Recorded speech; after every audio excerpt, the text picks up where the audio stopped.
Hello, and welcome to Lesson 20 of Reawaken the Dream, a course for the writer mom or anyone who has to write in tiny fragments of time because you don't have any big blocks of time that you can put together to create your story. We are working on a very practical tool, the character profile tool, which will give us the power of living characters, which creates continuity and consistency across all those scattered fragments of time in which we have to write. So welcome to lesson 20 and our 15th character trait. If you stumbled upon this and are new here, you probably want to crank back about 19 clicks and start with lesson 1. But there's a playlist for you, so you can do that quite easily. And don't forget also to sign up for my email list. There's a link in the description where you get a PDF copy of all of the lessons. So let's get started with today's lesson with a quick review of what we covered last time. Last time, we looked at the character trait of sincerity. You'll remember our ostrich, I'm sure. The struggle of sincerity is a struggle to be fully present, whether listening or speaking, so that everything that we say and do is us fully as we are, and when we listen, that we give our whole selves to the listening process. So the struggle with sincerity is a struggle to puff oneself up, to make oneself seem bigger and more ferocious, more fearsome than reality. And so we have our ostrich who puffs up his feathers to make himself look big so the other animals leave and he can get water out of the watering hole. So we said the loss and the victory modifier all have to do with relationships. When we are not sincere, we can either damage an existing relationship or fail to form a relationship that could be there. If we succeed in being sincere, then we open ourselves up to improving or enjoying our actual relationships and building up potential relationships. And the modifier, which is scale, which is what's at stake, is the relationship itself, either the actual one that's growing or worsening, or the potential one that's forming or not. So that is our sincerity that we covered last time. This week, our character trait is docility. Docility has to do with being open to learning from others. Now, if you look in the dictionary, there's two definitions for docility. One is being open to instruction and open to being taught. The other meaning is open to being manipulated and dominated. That one is not the character trait docility. The character trait docility has only to do with openness to being taught. So let's go through a few scenarios so we can begin to get the feeling of docility. Greg showed up to his first class in Math for Business Analysis. He carefully chose his seat towards the front so he could focus, but off to the side so he wouldn't be noticed. Well, Greg was a little nervous coming in because this was his third try at taking this class. Now he was in his fourth year of his business admin program, and this Math for Business majors was required for him to graduate. So it was really a do or die moment. Everyone knew that the half of the grade in this course that everybody in business had to somehow get through was based on a final that everyone said was just plain sadistic. So Greg was really quite nervous. However, he was pleased to learn that the instructor, a graduate student, had an interesting approach to the other half of the grade. There would be 2 midterms, and all of the homework taken together would count at the same value and weight as one of the two midterms. And furthermore, you could throw out your lowest grade on the 3. So if you didn't like doing homework, don't do homework, just do your midterms.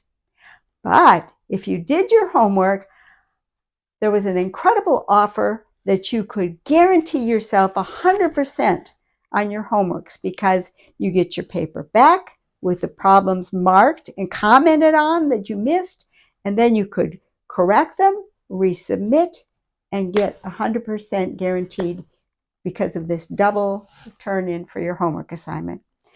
So Greg was kind of hoping. He went through the first 2 weeks and the problems weren't all that bad and he was getting them all. And then suddenly the third week, one of the problems was marked down and he didn't understand it. He didn't understand why it was wrong. He didn't understand how to go about doing it. Well, the instructor had office hours and had told everybody, come on up. If you got your homework back and you didn't understand something and you couldn't figure out how to correct it, come on up to the office hours and we'll talk about it. But Greg was so discouraged, he wasn't sure if it would do him any good to go to the office hours. Docility. Reginald had his con all worked out. He spotted his next victim at the Starbucks, where he liked to go for about half the morning each day. Keith had been coming in for several days. He would get his coffee, set up his laptop, and work from his laptop. The second day he showed up, Reginald smiled and nodded. Third day, he also smiled and nodded. On the fourth day, Reginald asked Keith, mind if I join you? And Keith was happy to have him join. Now the con was on. Reginald engaged Keith in conversation and learned that Keith was out of work and he was using the internet at the cafe to apply for jobs. Well, Reginald had a story to tell him. Why, he'd been in his same position not too long ago, out of work and struggling to find a new job. But boy, he had found the most spectacular business opportunity that let him set his own hours and be his own boss. And now everything was doing great for him. In fact, he could come in and enjoy coffee for half a morning and do his work in the rest of the day. Keith was interested. And Reginald let him know that, well, yes, it was fairly expensive, like several $1,000s, but not to worry, you'd make it back in short order. Well, Reginald didn't check into advice about Keith. He didn't try to learn any more about Keith. So when he finally closed the con and pulled in his little fish on the line, no sooner did Keith write out a check to him than Reginald found himself in handcuffs. You see, Keith was an undercover operative investigating Reginald based on the claims of the others he had defrauded. Docility. Marilyn got the diagnosis she most feared. She was devastated. Her doctor set her up for appointments with a specialist, but it wasn't looking good.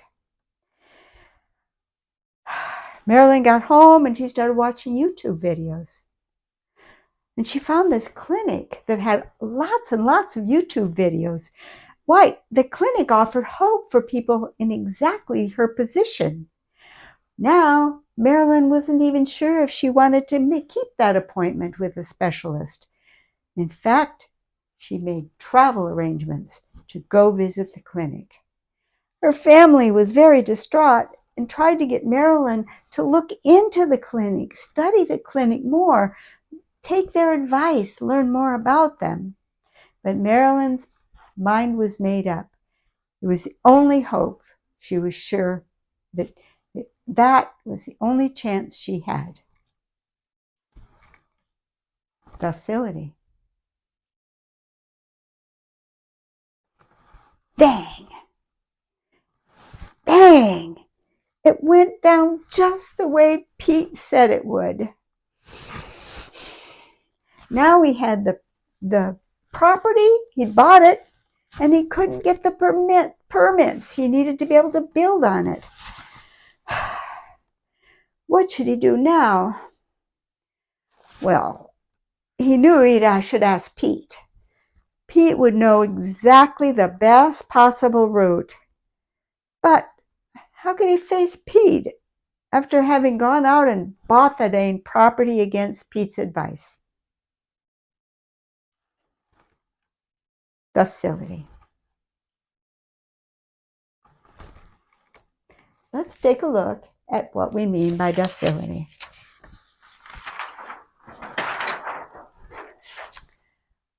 Docility is a part of the insight group, and we will soon learn that it's the third and final trait in the insight group. So let's take a look at docility. The struggle of docility is one of those nice occasions where the victory state is the animal model is the victory state. And the animal model for docility is the dog with its trainer learning a new trick and getting a reward. And the victory state for docility is being ready to reach out for advice. The lost state is neglecting to reach out for advice. Oh, we didn't do it? Where's the emotions in that? Well, where have we seen that happen before? Where the lost state tells us nothing unless we look at the modifiers. Then we realize that that is something that we saw with the other character traits in the insight group.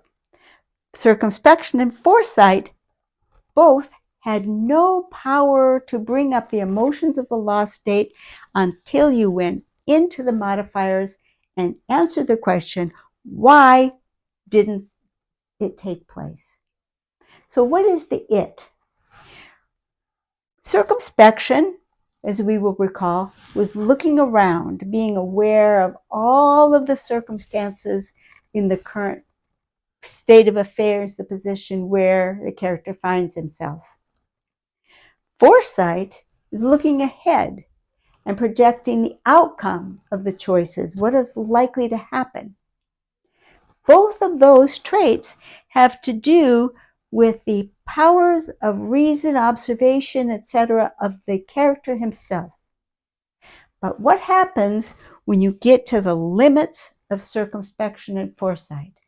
That's when you need docility, because that's when you need to bring in the knowledge and the wisdom of others. So docility picks up where circumspection and foresight are not enough. So when it doesn't take place, it can be for a number of reasons, just as we saw with circumspection and foresight. Resistance is one of the key reasons why we might not seek the advice we need. The common reasons why that might not take place are, well, of course, it's the character getting in his own way, because that's the very nature of resistance. But there's two main ways that traditionally you can see the character getting in his own way and not getting the help he needs. And one of those had to do with, they used to just call it laziness. Laziness, you just didn't do it. You were too lazy to do it. And the other reason you might have resistance was pride. Is that why guys don't want to ask for directions? I don't know. But those were the two traditional reasons to not seek advice and wisdom from others.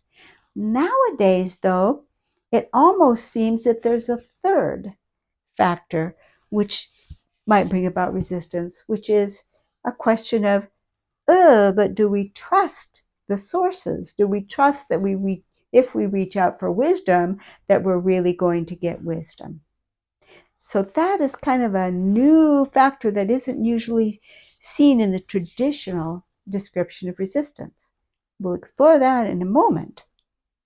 But if we take, for instance, the one laziness, nowadays we would call it resistance, we wouldn't call it laziness. But then if you look at the self-help books and you look at all of the chapters and read all of the materials and they give you all this advice, and then it comes right down to the bottom line where they give you some counsel, it usually amounts to something on the order of, well, just get off your duff and do it. So when you're done with all that, maybe you weren't so bad off with laziness to start with, and save yourself the purchase price of the books. The next reason, modifier, why you might not get the advice you need is negligence. Here's a great way to bring down a villain. Remember, all three of these have great ways of bringing down a villain baked in. Negligence is the way to break down a villain with docility. You see, the villain doesn't recognize that he has any limits. He doesn't believe that there's anybody smarter than him. So why on earth would he go get advice from anyone? So this underestimating of others shows up again with our villain, and that provides a great way to take down a villain. There are other forms of negligence as well, and that could be, one of the most common ones there might be limiting self-beliefs. We don't do it because we don't think there's any chance. There's no hope, so we just don't bother. The third modifier is a little bit interesting. You noticed I said, I'm going to put a question mark, misjudgment. Misjudgment? A modifier of docility? Nope, not really. It's a pseudo modifier of docility. Misjudgment, when you make an error in misjudgment, that's an error in circumspection. That's not a lost state of docility. It's a lost state of circumspection. But you have this interesting interplay that comes in with misjudgment that very much ties into docility. And I'll show you what I mean. And it's so common that we need to bring it up right here and right now. You see, there's an interesting situation that if you have docility for your character down here as a base trait or even as a strong anchor trait, and you have circumspection up here as a pinnacle trait or as as a wing trait, you have built in the potential for some high drama here, because this will be a very, very easy opportunity for your overly readiness to be taught character to fail to do the sufficient homework and end up being carted off by a villain. So that's why we say misjudgment functions almost like a modifier of docility. It shows up with docility, but it's actually it's a lost state of circumspection. Our insight group is now complete. We have now seen all three of the character traits in this very rarefied group called the insight group. We have a spot now where we are able to place all of the character traits of the insight group for any character we create. For any character we create, we can place all three of these traits somewhere on that character profile diagram. So let's review a moment how we would do that. We would use our familiar wheel of the character profile diagram, and we would ask ourselves basic questions. We would want to know, for example, is this character trait leading to more chaos in the life of our character?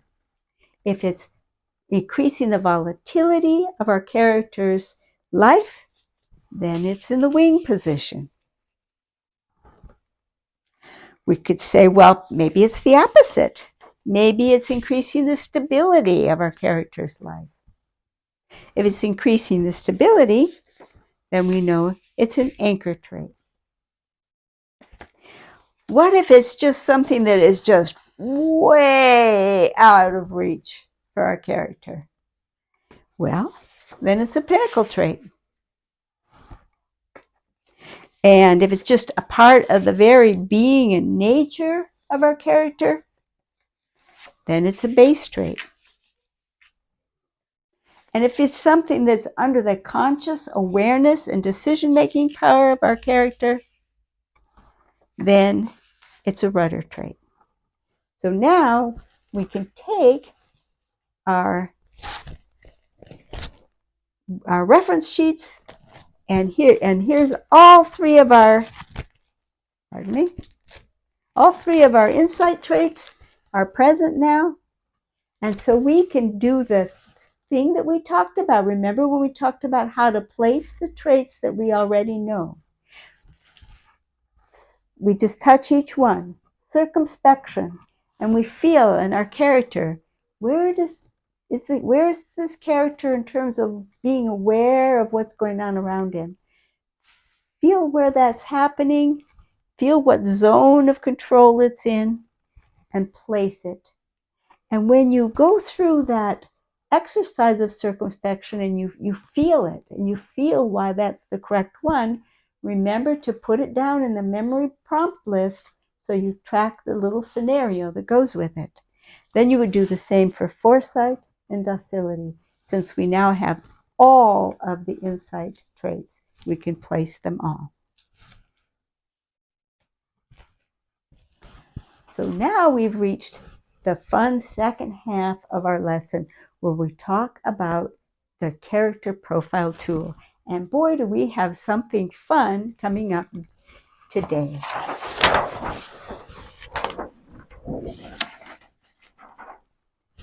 Today, we are going to be talking about the aha moment. The aha moment is something that takes place when the cognitive load, and we'll define that in a moment, when the cognitive load, which is under tension in your brain and you're struggling for understanding, snaps suddenly, and you get an insight. It snaps with an insight. Aha! Aha! I've got it. And what happens biologically, and I just dove into this recently, I was ready to present this, and I thought, I wonder if what the biology behind this is. And so I dove in a little bit, and indeed, it's pretty amazing. The brain, of course, has two halves. We talk about the more verbal and less verbal sides of the brains. We talk about that all the time. Well, there's a big bundle of nerves that joins the two and is responsible for the communication between the two halves of the brain. It's called the corpus callosum. And when we end up with an insight that pulls simultaneously from both halves of the brain, and both halves are firing their signals back through the corpus callosum to the other side, you get every nerve that fires gives a little bit of dopamine, but you get so many nerves firing at the same time that you get a rush of dopamine, and that's what we call the aha moment. So there's just plain biology behind that, not just psychology, biology. So now what we want to do is, we know the power of the aha moment. So the question that we have to ask, is this something that we can set up for our reader? And I say the answer to that is yes, but we have to study it a little bit. First of all, we need to look into this concept of the cognitive load. We have to be aware of the cognitive load of our reader. So what do we mean by that? What does our reader recognize? What's familiar to our reader? We know what we've presented so far in the story, so we have to be consciously aware of what they know and what is familiar to them. Those are the base things that they can start reasoning with. Then what do they actually solidly know? They're not just familiar with it, they don't just recognize it, but they know it for sure. Also, what's puzzling to them, what's unfamiliar, what's strange about this circumstance. And when you start getting the puzzling and the unfamiliar popping in with tantalizing connections to the known and the familiar, you build up that tension. You need to have that tension going in order to get the snap. The snap occurs with the question of what must they grasp? What is the key element that they must grasp? And to get the answer to that, we set it up as follows. We'll use something called the back-away method. I just invented that term myself, the back-away method. We start with the final picture. What is the perfect truth about the scene? What is the final state of our story? What is the last breath? When everything is revealed, what is it? What's there? Then we back away from that to what is the key element that makes that picture clear? Because in our story, we should be having a situation where it doesn't quite make sense, except for, aha, with the key element, now we have a clear picture. Well, if you simply give your reader, and here is the key element, ta-da! Did you create an aha moment? No, you didn't. You created something called retrospective insight. What is retrospective insight? It's nice. It's a good feeling. Nothing wrong with it, but it's not an aha moment. If you've just given him the key element, then the reader says, oh, key element. Oh, yeah, okay. It's a clear picture now. Okay, that and that didn't square, but now with the key element, oh, okay, yeah, that makes sense. It's analogous to explaining a joke to someone who didn't get it. The getting a joke is an aha moment of sorts. Not getting a joke and then having someone explain it to you, if the joke is really, really funny, it can be nice. Oh, yeah, that's nice. But it's nothing like, oh my gosh, and you're splitting your sides laughing so hard because it's just so absurd until you get the punchline. So this retrospective insight, while nice, is not the aha moment that you're looking for. What you have to do is you've got to get all these neurons on the two sides of the brain to fire at once so that the corpus callosum is carrying signals from both sides of the brain at the same time, and the signals come here and they go there and the connections are made back and forth and back and forth and back and forth, and you get this burst of dopamine. That comes when instead of giving them the key element, you give your reader the key tidbit, the key thing that will let the reader discover in his own brain and in the process of his own neurons firing what the key element is, and from grasping the key element, then forming the clear picture. When all that happens inside of your reader's head, you've given your reader an aha moment. So that is how you set your reader up for an aha moment. So now let's take one more step. That's really the bulk of the teaching for the second half, but I'd like to pull it in with what we were talking about in the past. I want to give, first of all, to let you know that this kind of a buildup of attention and factuality can be used both for fiction and nonfiction. Even something as simple as a PowerPoint slide. You can build up curiosity and then snap it. And if you give them the tidbit instead of the element, your audience will be one step ahead of you, so that when you do that final PowerPoint slide that brings it all together, they'll say, yeah, I got it. I was ahead of you. I got it. And that's how you do it even in a presentation.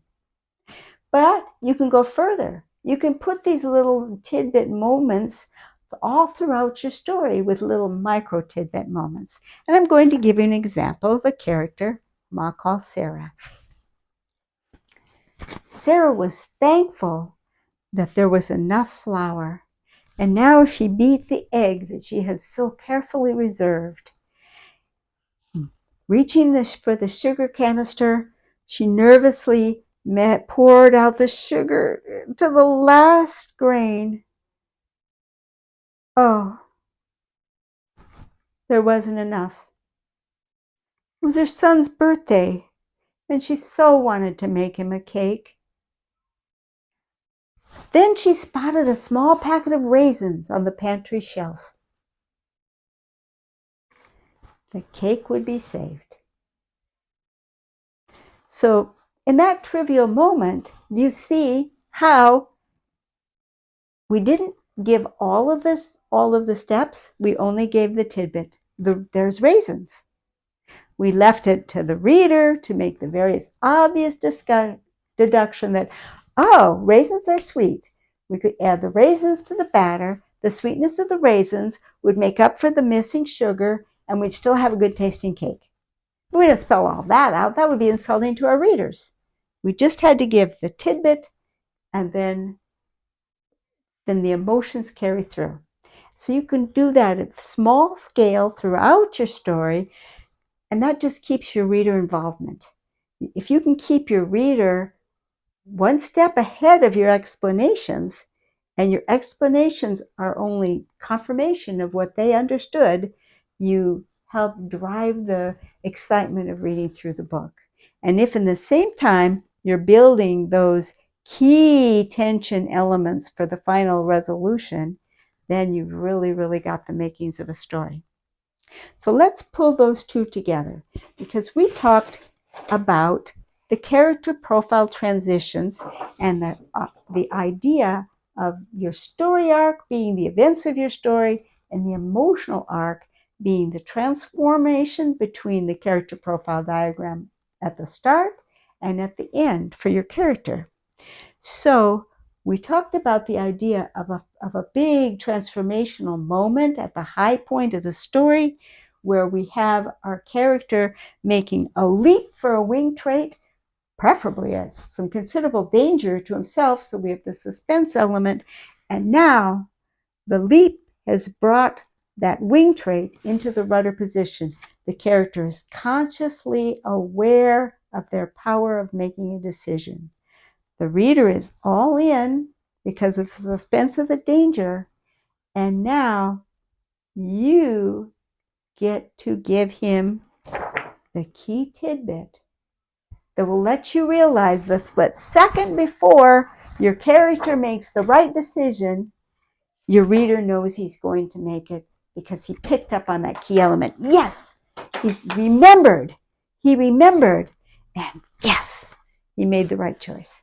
So all of these elements tie in together into the creation of a very, very satisfying story at an emotional level.